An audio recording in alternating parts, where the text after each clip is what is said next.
it astounded me what a country could do in 20, 25 years. From nothing, they were literally the ranked lowest country in the world, right? And then you think about what they're doing now: cleanest road, safest place, massive stadiums, massive like world-class conference centers, world-class hotels. You think about what they've done there. Why can we not do that in Ghana? It can be done very easily, very easily. If they can do it.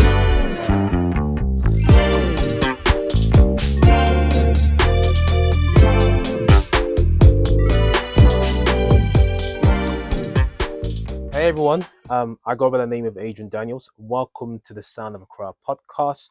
This is the show where we chat with top Ghanaian founders, entrepreneurs, and creatives with the goal of leaving you behind with meaningful takeaways for you to apply in life, business, and your career. Now, before we get into today's guest and today's show, I would just like to let you guys know that you can head over to thesoundofaccra.com/SESO. That's thesoundofaccra.com/SESO. That's SESO for all of today's show notes. If you're watching on YouTube, please hit that like button, subscribe, and leave us a comment. Let us know what you think. And if you're listening on Apple and Spotify, a 5-star review is very, very much appreciated. All right, so that's the housekeeping out of the way. I would like to introduce today's guest. Today's guest is Kweku Essien. He is the Chief Commercial Officer and co-founder of SESO Global. They are a property tech platform with the aim of bringing real trust and transparency to the industry with a real focus on markets such as Ghana, Nigeria, and I think, is it South Africa? Yes, sir. Yeah, so those are like the key markets. So how you been, man? Thanks for coming on the show, man. All good, all good. Thank you very much for having me. Actually, I told you I just dropped from the United States. That's crazy, man. Yeah, yesterday. In fact, yesterday was my birthday as well. Was it? Oh, happy Yeah, birthday, cheers, happy thank birthday, you, my thank guy. you. Happy Yeah, birthday, yeah. happy birthday to you. It was a great week in the States. Mhm. There was the U.S. Africa Summit, Mhm. which was hosted by President Biden. He had about 50 African heads of states there. That's crazy. There was a lot of energy there for the continent. Biden has allotted 55 billion to the continent That's as well. disgusting amount of money. It's a crazy Oh my amount of gosh. money. We hope it goes to good use. And Yeah. so yeah, it was an exciting time. Lots of exciting people there. Lots of exciting entrepreneurs there that Yeah. perhaps even good for you to connect with, who are all very geared up to assist the continent and make some money, but also make a big impact as well in the continent. Absolutely, man. I think I think I caught a little bit of that was that on CNN or one of the news stations, Mm. that the US Africa Leader Summit. So you're actually there. I was there. That's Yes. crazy. I was watching that yesterday a little bit. I caught a glimpse of that during lunch. I was like, wow, okay, that looks pretty interesting. I didn't know what it was about. But Yeah. not knowing the following day, I'm speaking to someone that was actually there. Yes, sir. That's Yeah. absolutely insane. You just got back from that. Yeah. Busy Yesterday. man. So yeah, well, I hope you found the event useful, and yeah, hope you represented us well. I tried. Yeah. So yeah, guys.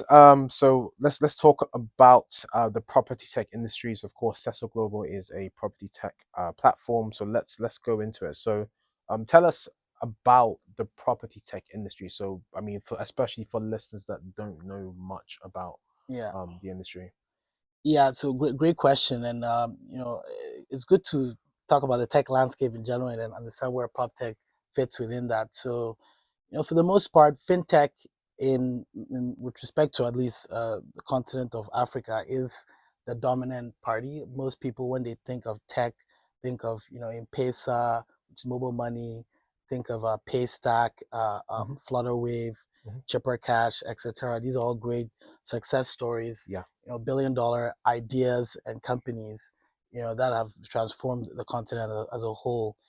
And one thing that I always I think about is there's a prop tech fund, property technology fund in the United States called MetaProp, and the Mhm. co-founder there mentioned that property tech usually follows fintech.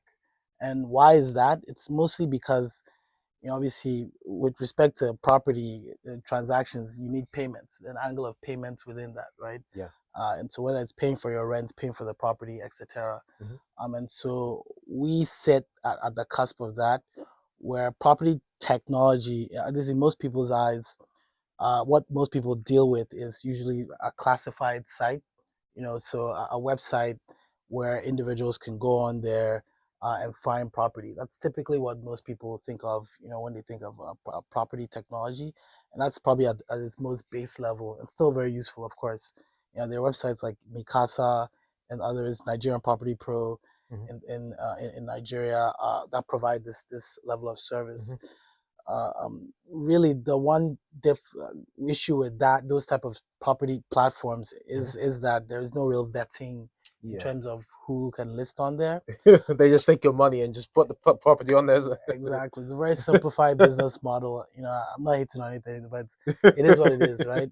But then, what has come out of that is that there are also now some great success stories, especially with respect to rental platforms. So there are companies such as Split, Rent Small Small.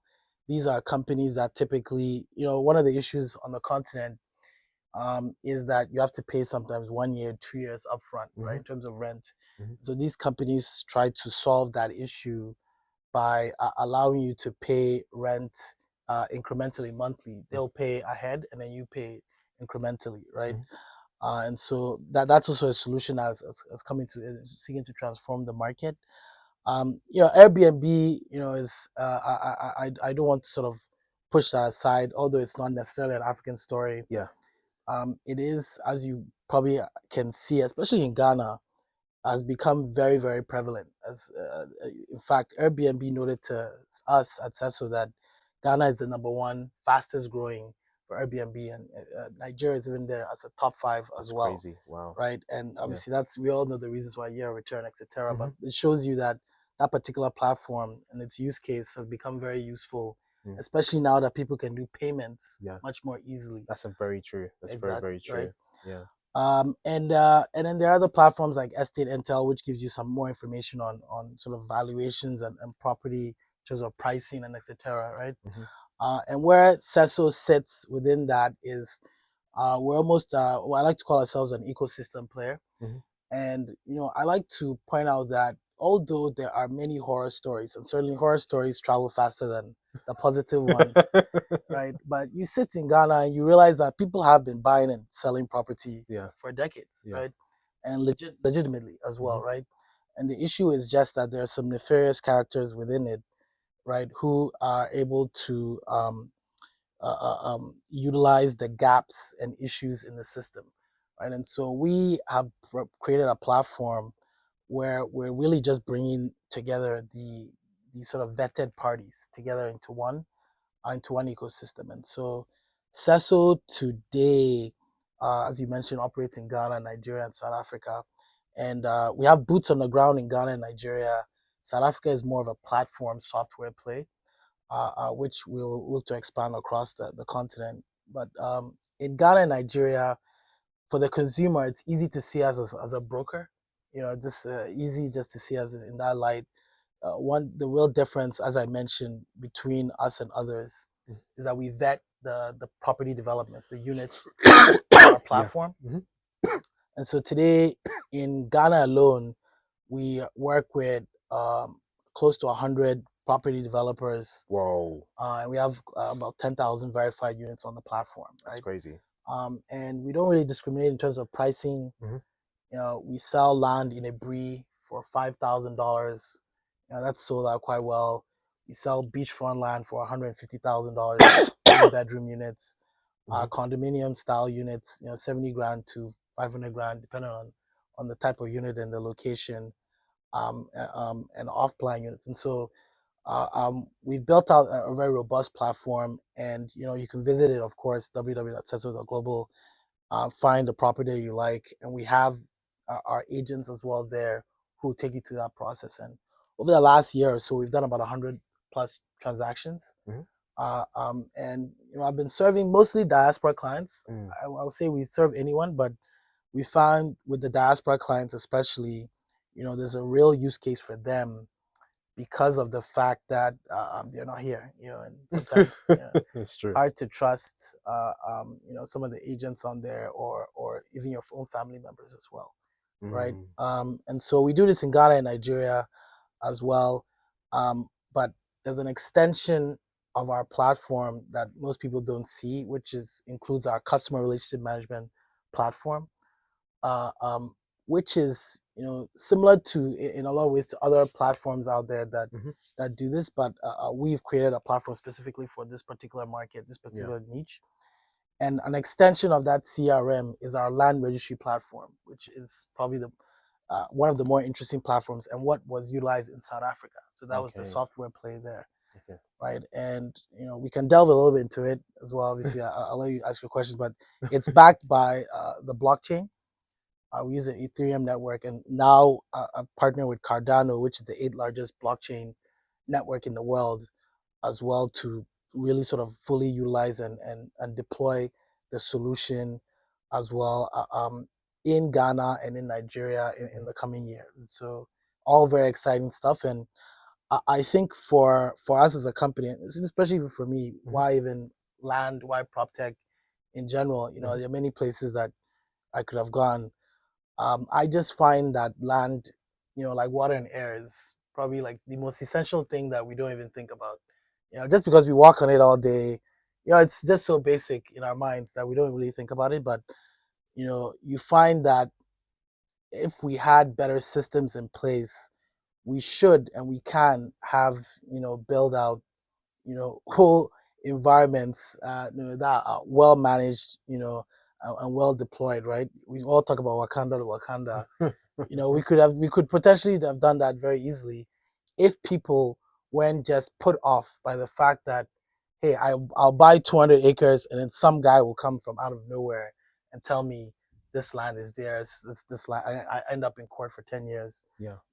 Even our factory, one of our investors used to work for a Japanese company looking to set up a factory in Ghana, and it took him 2 years to find land. Whoa! Right? And you just think about that. 2 years of just going up and down, trying to figure out buying land, and then realizing, oh no, this land is encumbered. All these issues. Same story. Another gentleman told me, a Ghanaian American wanted to build out a chicken farm, bought the land, ended up being in court for 5 years, gave up, and just went back went back to the States. Right? So all of these things, you don't really think about it. But it's killing the nation, a lot of ways, killing nations across the continent. I like to say that, one of my great like one great purpose of mine is to make a lot of the chiefs billionaires. All the chiefs across the continent should be billionaires. 80% of the land in Ghana is owned by chiefs and families. True. They should be billionaires. So you think they're underselling the value of the land? Yes, I mean, of course, yeah. They are. Some to no fault of theirs, and some are unscrupulous chiefs are making this happen, right? And so it's all two fronts. Either internally, some chiefs are selling land to multiple people, creating court cases in the future, or some unscrupulous agent or other individual coming in and selling land that isn't theirs, right?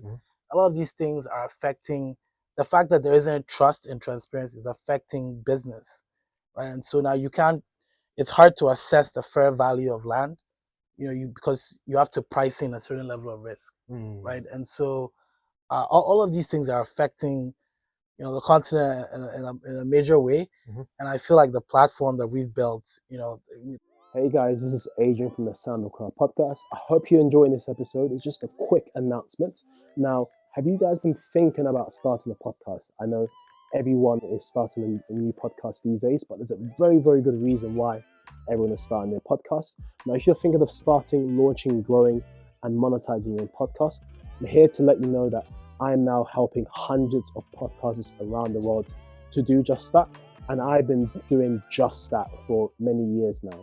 So if you're interested in learning how to start, launch, and grow your own podcast and get a piece of the pie of the podcasting world, and to be able to launch your own authority, launch your own brand, monetize, create a business, and so on and so forth, please do get in touch. Head over to A2Z podcasting.com and learn more about how we can support you and your podcasting goals. The platforms we've built will help alleviate some of these issues. Absolutely. I mean, you took the words out of my mouth. I was about to ask you, how do you see PropTech solving the land, issue in Ghana, which is a whole conversation in itself. And of course, you invite me to one of the events that SESO Global hosted or co-hosted, and of course Yeah. there was a huge segment on land. Yeah. We'll leave a link on the show notes in terms of like details of that event that took place. Yeah. And then of course we'll leave a link to the SESO Global website for those of you who want to purchase property or land from vetted sellers, or from a platform which is trusted. And we will get to trust and transparency. But yeah, I mean, you've given you a lot food for thought, Kweku, for the listeners, I think. There's so many directions we can go from here in terms of conversation. But yeah, it's clear that I think prop tech or property tech, I think it is definitely needed because of the different problems that we see. I think that you just mentioned, like land issues, and land being missold or abused, and then you have unvetted sellers, and then you have people who are abroad, the diaspora, who aren't on the grounds but want to purchase from trusted people. I mean, this, I think it will solve a lot of problems. And you mentioned the blockchain powers part of your platform, so tell us why do you have the likes of Ethereum and Cardano powering part of your platform? Why not just do it normally? Yeah, you can always do it normally. I mean, there are land registry platforms out there that don't utilize Ethereum or or any type of blockchain. Yeah. I'll give a good example. A company called Terranet in Canada. In fact, that's how my co-founder and I met. Shout out to Daniel. Yeah, Daniel, Daniel, yeah. exactly. I had a Yeah, Zoom call with him at the beginning of the year. So shout out to you, Daniel, for yeah, watching. yeah. And Yeah. the company is a $3 billion company. They digitized the land registry in Ontario, Canada, made it quite efficient and easy to purchase property back Mm, there. mm, And they don't use blockchain in any way. But we, in a lot of ways, you have to also think about future proofing your platform. mhm, And that's what blockchain does. And so blockchain technology has immutable characteristics. That means that any information put in there, very hard to hack that, very hard to change that information over time. mhm, And so what that means is that if I were to put in uh, um, uh, uh, say this particular land we're sitting in, if I were to put in there that Adrian owns this piece of land today into the platform, it cannot be changed in the future. I can always go back to this date today, that hey, Adrian owned this property on this day today, yeah. right? And Okay. that is a big issue in most land registries across the globe, really. Because of the paper system, Yeah. you find that even folks, sometimes some unscrupulous people at the registries, might go change information, That's crazy. and so, Honestly, and this is something that happens globally. I don't want to even, it happens it's a globally. whole conversation. I Yeah, mean, maybe we could get you back and talk about land and stuff, but I mean, I don't know if that's what you want to do.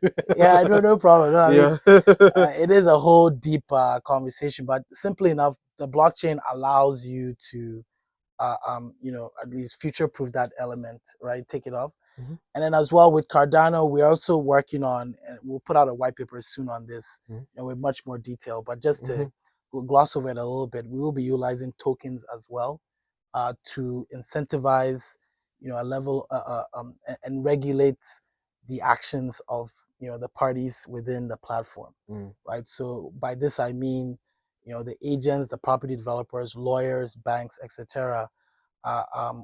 Individuals that own the homes will be incentivized to perhaps the go to the land registry, do the check on their property, put it on the platform, right, and then be given tokens as a reward for doing this work, right? mhm, And it's a way in which we would like to incentivize people to register their properties, and mhm. then sort of vet them as well, check them, Yeah. and then put them on a platform. Yeah. And you find that there have been cases where governments have tried to get people to register their property, but at times people don't want to do it for many different reasons, mostly taxation. Yeah, they feel Yeah. as though once I put it on there, I'm just They gonna have to get get taxed, taxed. Yeah. right? Is that Uh, true? Will they yeah, get taxed? I Yeah. mean, for the most part, yeah. Once you go register your Oh property, it's in man. the system.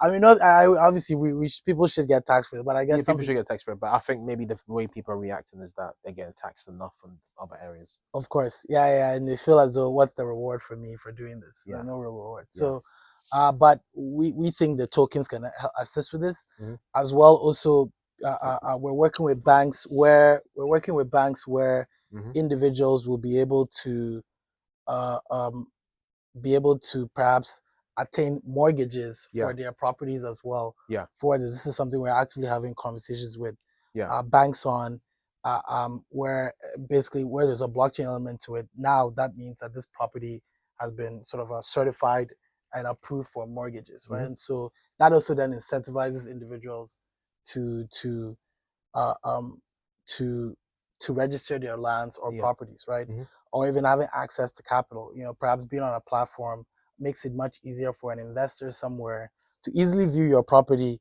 understand, okay, this is owned by you, it's been vetted, I know it's you. Okay, this is the cost, this is the valuation, and then make an offer to you. It makes it much simpler than I'm involved in some transactions myself.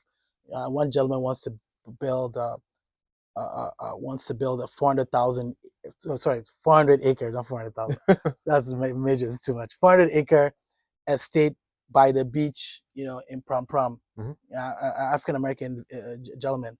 But I find the work of going to find the land, all of that exercise, it's a bit tedious. Could be much easier if it was just on a platform. I know it's owned by you.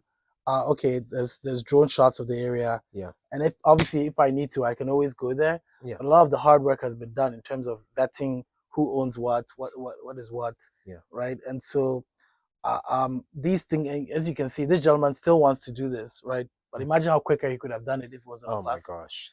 So right? this is the reason for the blockchain. I mean, powering the platform partially, so that you can solve some of these issues or maybe fast track some transactions. Yeah. Exactly, Okay. Cool. exactly, Okay, exactly. that makes a lot of sense. So now the listeners can understand why there is a need for blockchain, because until you shared this, I understand why Yeah, the blockchain was even involved in your yeah, website.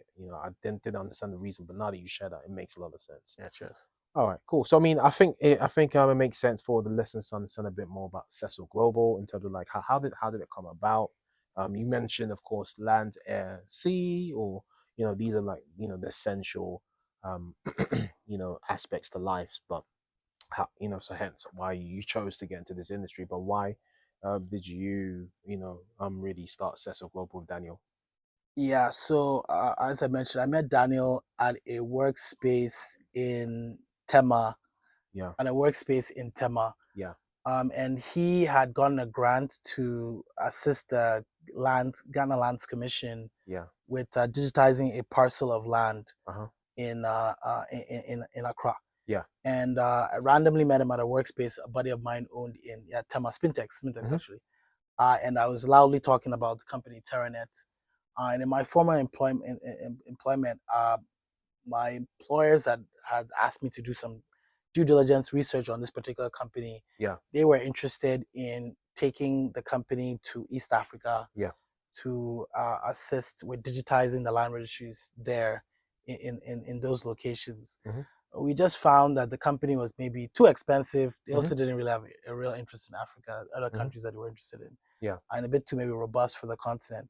But in obviously researching that, I began to understand, the issues with respect to with land. And Hmm. so there's a great economist called a Peruvian economist still alive called De Soto, Yeah. and he points out that there's $1 trillion of locked capital, in most of the continent, right? Yeah. And that stems from sort of the issues and gaps with respect to the land registry, right? It's very hard for transactions to occur, Mhm. with respect to land when there are issues with the land registries or issues with, transparency or data. And so his simple solution was that you just need to create a layer of trust, right? And then transactions will hold. And the layer of trust does not necessarily always have to be government. Yeah. So in Canada, it was a private public partnership between a private company Yeah. and a public company. But you find even in the United States right now, it's a paper system. Hmm. It's still very, ad hoc. But they have the layer of trust that they have is the title insurance companies. Everyone buys title insurance because the title insurance companies have vetted all the information there, Okay. right? And so there's no need to go to the county level or municipal level to go do checks. No one does that in the states. Yeah. Yeah, we all do that here in Ghana and most of Africa. We go to the Lands Commission, and whatnot, right? But if there was a layer of trust above it, uh, um, you would not necessarily need to do this, right? Mm-hmm. And so, thinking about this and understanding this is how SESO uh, came to bear.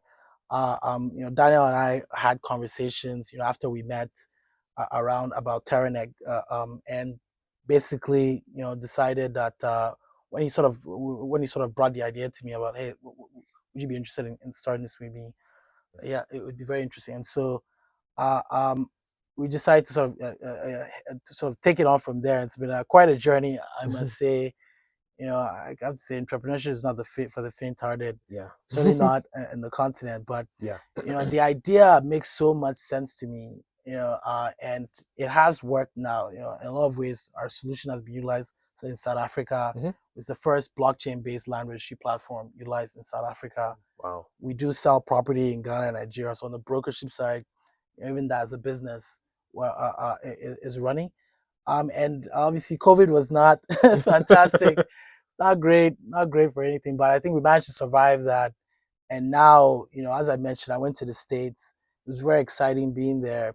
Because what you find is, and even now with Ghana and everything, with the year of return, what you are finding is that there's a bridge gap there now, where there's a large amount of diaspora, and I'm not just talking Ghanaian diaspora, although the Ghanaian diaspora is significant. There's a large diaspora of African Americans, those in the Caribbean, who are seeking to come back to the continent, certainly to Ghana. Mm. And one thing, at the end of the day, they'll need to stay somewhere. They'll need to live somewhere. They'll need to be comfortable with purchasing property. Yeah. It's be a key part of anything they want to do, whether or Yeah. not they want to start a business or not. Yeah. They're still gonna have to live Yeah. somewhere. And so, I find that the solution at this time and place is actually very, very crucial to really bridging that gap. And I think when you marry the diaspora with the opportunity on the continent, I think it's unmatched once it gets sorted out properly. So Yeah. so yeah, yeah. Fantastic. I mean, yeah, fantastic. So I feel like you've got into this space at the right time. I hope so. Yeah, I think so. Yeah, yeah. So Yeah. I think so. And, with social media and everything else, Yeah. it has bridged that gap where it's easier for me to sell the story. I love ways, the presidency year of return. Yeah. They've sold a lot of it for me. They've done a lot of sort of True. the That's a really marketing good for point. me. Yeah. And then my sort of opportunity here is to just be that funnel, that people trust, and I make sure that we take that trust, into high consideration and make sure that we get the job done for those that want to transact in the property market here. Fantastic. Honestly, fantastic. Look, I think this is the perfect time because you see now there's a lot of demand for Ghana, countries like Ghana, for the diaspora to want to relocate there. And then, of course, with that comes, as you said, land, water, air. Yeah, You understand? They're going to need land. They're going to need a place to live. So now, there's more, and then the supply, it's going up. yeah.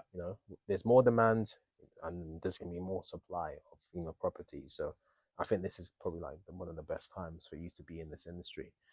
Um, I want to move on to the next bit. Okay, so there was a panel at the Tech in Ghana Yeah, event.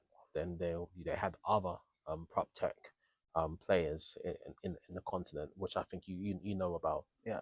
I don't think you were there, but I think one of your team members was there. Do you know a little bit? Could you share a little bit about what happened on that particular talk?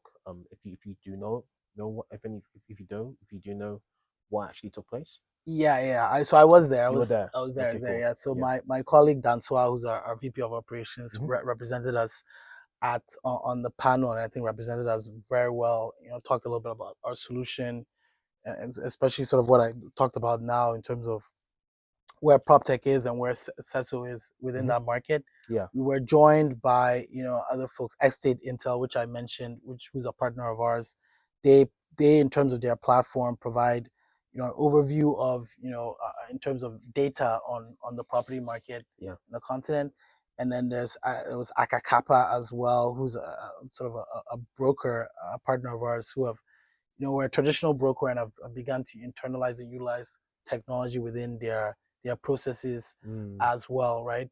Yeah. And it's very interesting to see as well. I think the interest even from the crowd, which was what I was also watching. Mm. Folks who are very interested in how this affects their lives. Yeah. Because you find again, you don't really think about property until you really, really need to think about it. And the fact that it really does affect your day to day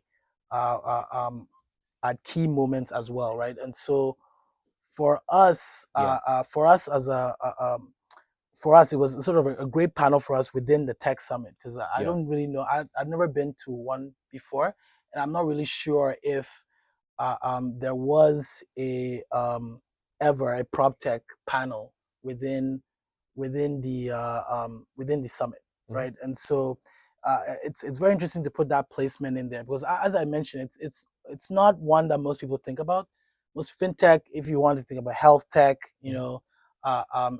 edu tech, a lot Yeah. of people sort of think about those, but Yeah. prop tech is almost a new word for most people. And Mhm. so in a lot of ways, I was very pleased with the summit in general. I think it was very well done, and that particular panel was also very good, and it led to a lot of follow-ups for on our end from property developers, potential investors, and Wonderful. partners who are very interested in what we do and how we could potentially work together. So I think it went very well. Fantastic, man. That's very good to hear. Thanks for sharing. Because I did go to the first day of Tech in Ghana, Uh, but the second day, I wasn't able to make it. But no you know, worries. I have friends that went, and they said, and then they fed back to me, Adrian, these are the prop tech guys. This is what's going on. Maybe you should do some interviews. Da, da, da, da, da. Excellent. I was like, don't worry, I've got something coming. Excellent, excellent. Yeah, yes, Perfect. yeah. So I mean, it's really good to hear that this is not only something that's happening in this country, but it's happening all across the continent. This PropTech movement is happening. 100%, 100%. Yeah. They're definitely in Nigeria. Obviously, where I'm from, and South Africa. Those are the markets that I know Hmm. quite well. But across the continent, you will find that there are solutions similar to what I mentioned in terms of the rental units, data aspects, and there are also some also looking to use blockchain as well Hmm. within their platforms. But I think what we found more than anything is that it's very hard with blockchain. More than anything, it's good to have different stakeholders Hmm. as opposed to just one stakeholder. Mm. And most people just look at the government and say, hey, let's digitize that, Yeah. but that's just one stakeholder within the market. It's important to have lawyers there who vet the platform, banks who potentially vet the developers who will potentially vet, etc. Yeah. And they are all part of all stakeholders within the system because they're all part of a property transaction. Hmm. All of them are involved in the transaction at different levels, Yeah. right? And so it's good to have them all involved. Mm. Mm. Fantastic. And let's while we're talking about this, let's give the audience a quick overview of the real estate market in Ghana per Yeah. se, because I mean this is the Sound of Cry podcast. We kind of focus more on things relating to Ghana. So yeah, can you just give us a quick overview? I know I've had other real estate entrepreneurs and developers etc. on the show. Could you give us a quick overview of what the real estate market is like in Ghana from your perspective? Yeah, so obviously there are positives, there's good and bad within that ecosystem, and Hmm. so you find that let's say mid luxury has done quite well over the past decade or so, Mm. right? And so I'm sure you go around, you see lots of condominium style units. Yeah. Those have done quite well over the past decade, as high earning rental units. Typically 12 to 20%, depending on where you find them per annum in terms of the returns you can get from some of those units when Hmm. you own them, and have grown exponentially over that period as well in terms of the price point of these property Yeah. units, right? Yeah. Um, but of course, the issue has always been more of, let's say, affordable. Hmm. Whatever you context that as affordable, right? And uh, how that has led to a housing shortage, right? And so in Ghana alone, you could say there's a 2 million, maybe 5 million housing shortage, right? Depending on how you want to look at it, right? And that just is really just because of the affordability question. What can most people afford in Ghana? Perhaps 50%, 40% of the country can't afford anything above, $20,000. It's crazy. Yeah. Right. And so the question with that sometimes is more of an economic issue. You need better jobs so that people can afford, more high price units. True. And then as well, there's also a question of the mortgage market, right? So in Ghana, I like to point out in the United States, the mortgage to GDP ratio before the crash was 70%, and now it's about 50%. In Ghana and in Nigeria as well, it's 1%. Whoa. Right? Wow. Yeah, it shows you the disparity there, right? And so the banks don't give out loans, mortgages for anyone to buy property, and it's not really their fault. As I mentioned, there's a high risk when it comes to property in Ghana. Obviously, I've also mentioned the economic levels. The levels aren't there enough to provide that, and also data on the property, but also data on individuals as well is not at a high level. Most banks prefer to give to their own employees or high net worths that have bank accounts there, right? It's mostly bankers and I would say government officials that get mortgages for the most part, Yeah. right?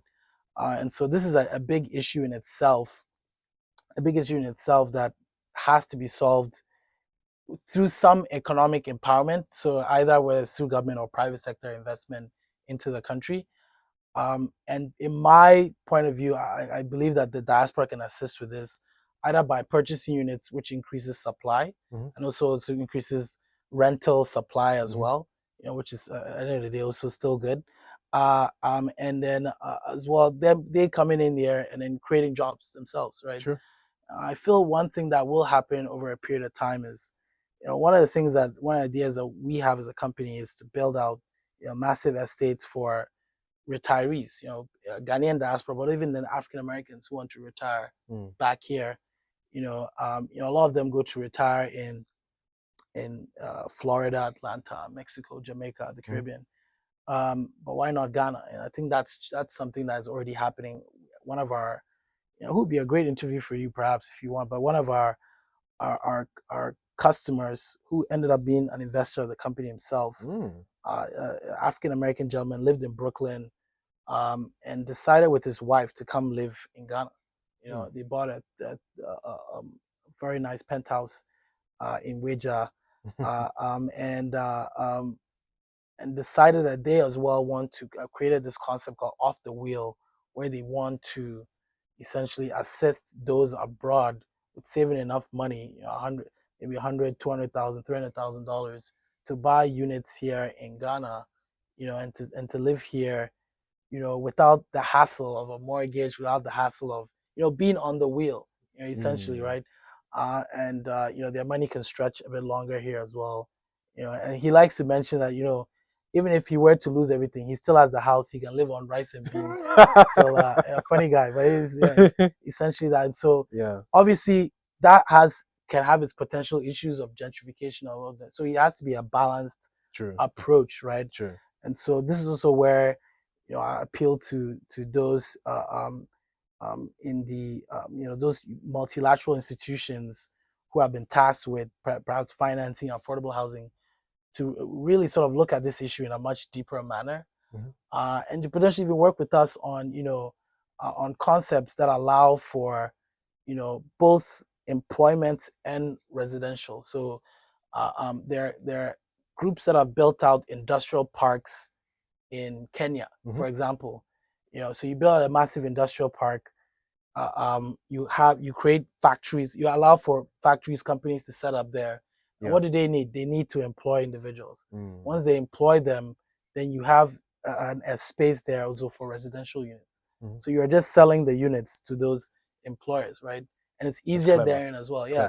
And so and those things don't happen for one reason alone. It's just hard to find the land. It's hard to understand who owns what land, who does what.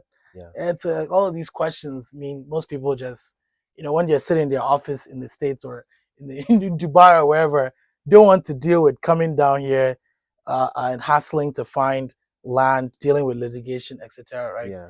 And so you solve some of those issues of just transparency. It reduces a barrier, one very big barrier to investment, right? Mhm. And so that's why I feel you need to sort of just digitize this element and create that layer of trust, because once people have trust and transparency, it's easy to do things, Mm. as opposed to anything else, right? Absolutely. I mean, whilst we're on the topic of trust and transparency, I mean, I think you've already touched upon this, how SESO Global and yourself are looking to solve this issue. But if you have any other further points you'd like to add, then please feel free. Yeah, I mean, Why and also why there's a need for trust and transparency in the property industry. sure.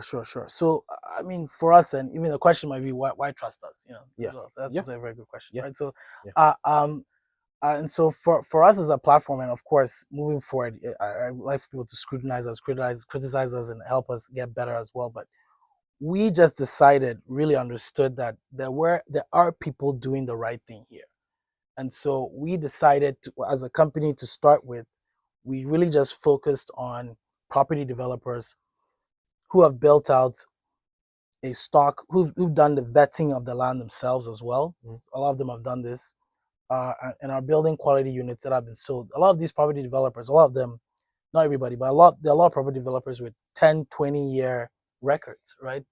But they're still not trusted by those abroad and others because the brands are known. And so it's very hard to maybe understand from afar whether or not these are legitimate brands or not, right? And so we come on site, we get their property registration documents, we get their land registration documents, etc. And we go on site as well to sort of vet the property, view it as well, right, before we onboard them onto our platform. And then even added to that as well, we partner with lawyers, surveyors, etc. We're customers, and we always suggest to them that they utilize lawyers, right? Whether they're lawyers or lawyers that we bring on board to still vet the land. It's very important that is a normalized process where lawyers are utilized. Some people don't like to use lawyers, which is, I guess, fair. But I think for such a large purchase, a lot of the time properties are the largest purchase most people will ever True. make. Just for peace of mind, to have a lawyer go vet that land at the lands commission, and also the other different silos to check uh, um, the courts, to check if the land is in court or not. All of these things are very Due important. diligence is Yeah, needed. it's very necessary, Yeah. right, to do, outside of even the tech aspect of what we are talking about here, right? And all that information, once we have it, we also put it on our platform, put it on the blockchain. So as people are transacting, actually, where that data we're also still keeping onto our platform and creating a database from there. You know, Clever. right? That'll be trustworthy. That'll sort of be a trustworthy platform. Clever. We call that concept day forwarding. So from this day forward, Yeah. right? And so once a transaction, let's say I buy this land from you, I buy this particular land from you, Adrian, right?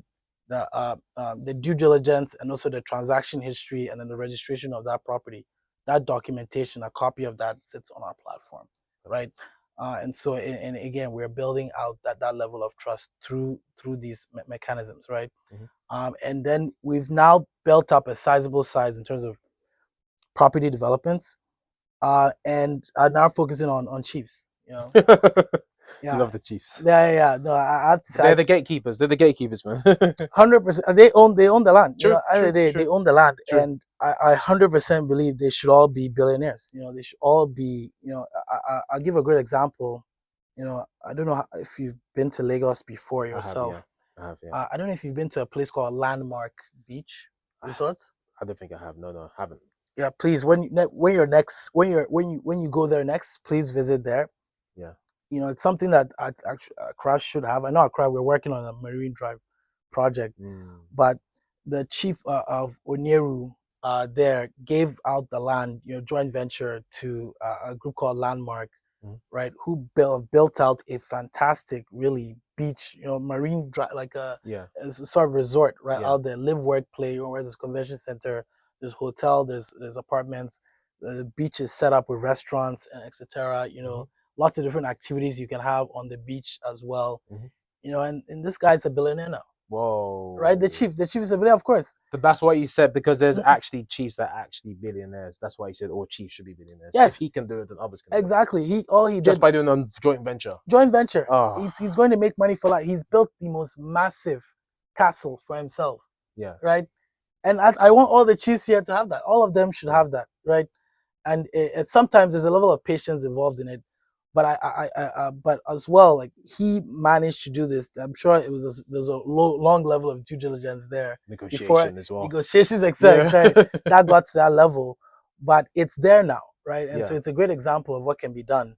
It should be done here as well, all over. Like I talk about coastal land Mhm. in West Africa. It's underutilized. There's no, like, really, when you compare it to Southern Africa and Eastern Africa, North Africa, we don't have much.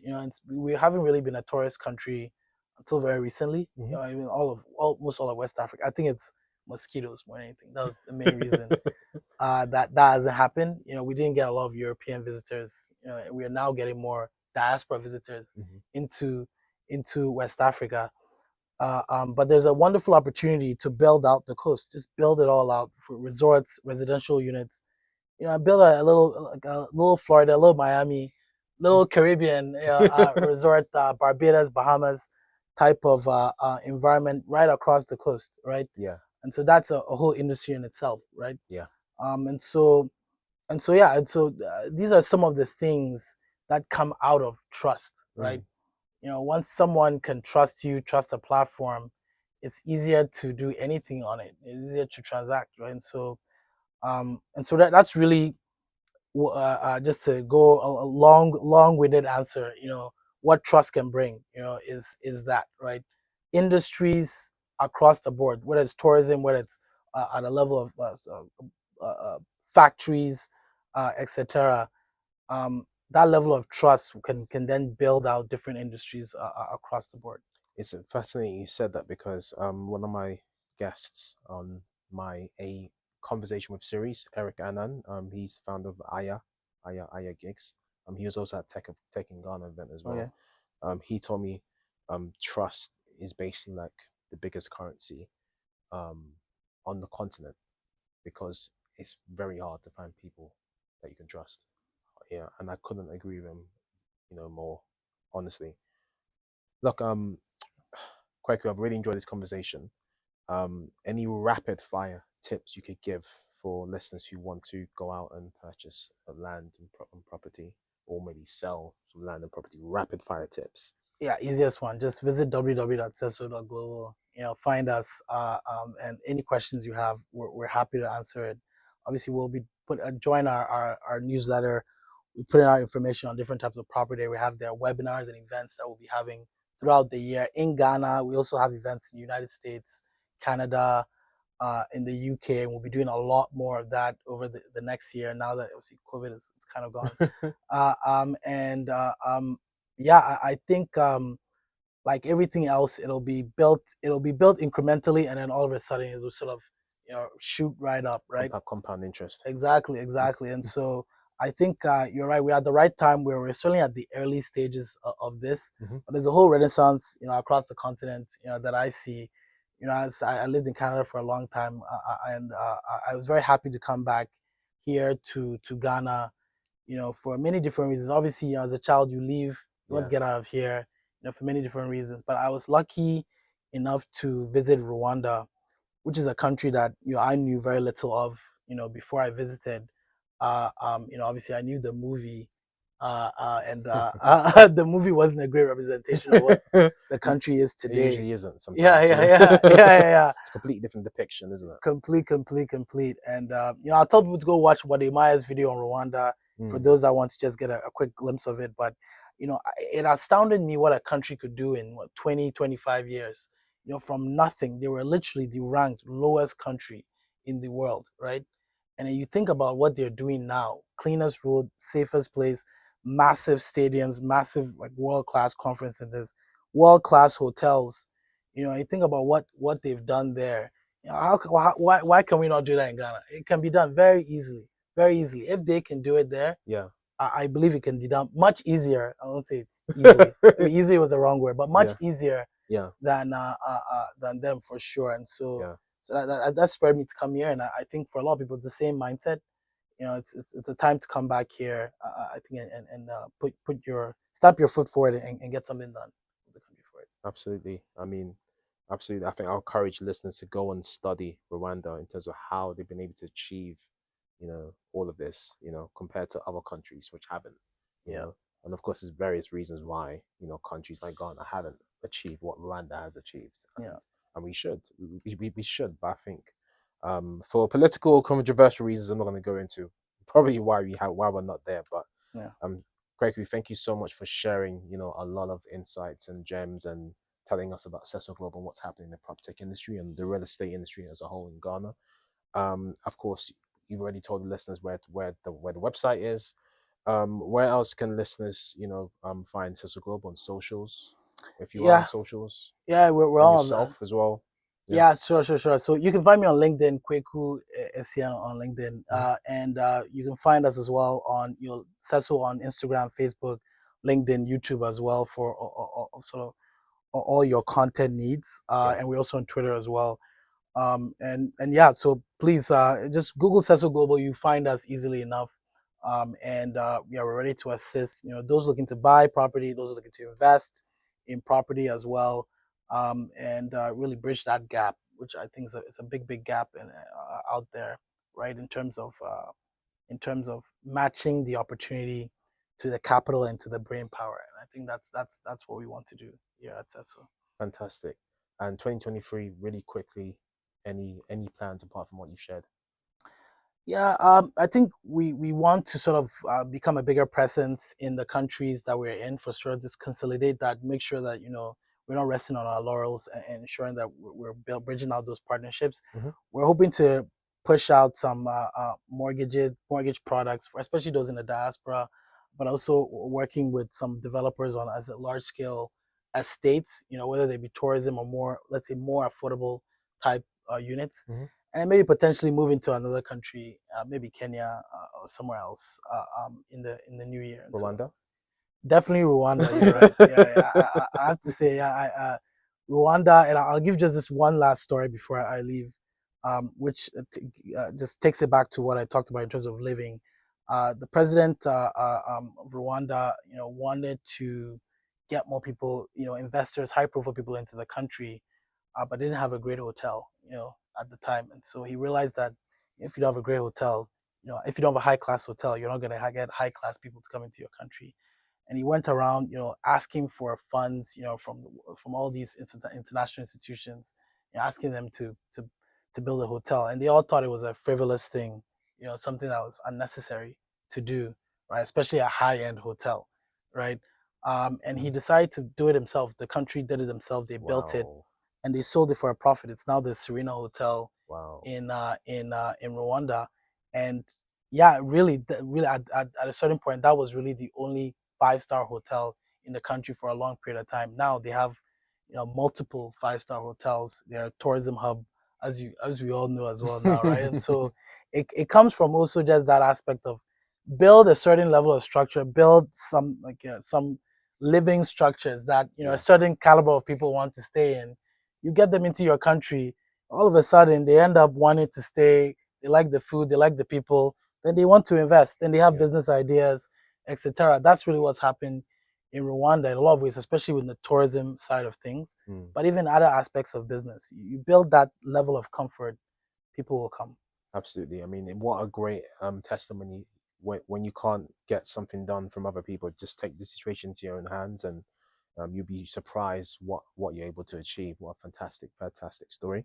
Rwanda. I mean, this is not the first time Rwanda's come up in my podcast. So, Sure. I Yeah. mean, this is more of a opportunity for you guys to go out and check out Rwanda, or research it, or maybe visit. I'm not necessarily promoting it, but I am promoting it at the same time. Like my guest Samuel Brooksworth from Remotely, he came on praising Rwanda, Yeah. and wants Come to to Ghana first. yeah, come to Ghana first. This is Sound of Crowd podcast, but Yeah. at the end of the day, Yeah. this is Africa, Yeah. so Rwanda seems to be something on my list for sure. Yeah. So yeah, there you have it, guys. We'll have all of the show notes, the links, references that Kweku and maybe myself have mentioned in the show notes. So you can head over to www thesoundofaccra.com/SESO. That's SESO. Once again, YouTube, hit the like button, subscribe, leave a comment, let us know what you think. Hit the like button so we can get more of this content out to people that need to hear it. Apple, Spotify, please leave us a 5-star review. That's very, very much appreciated.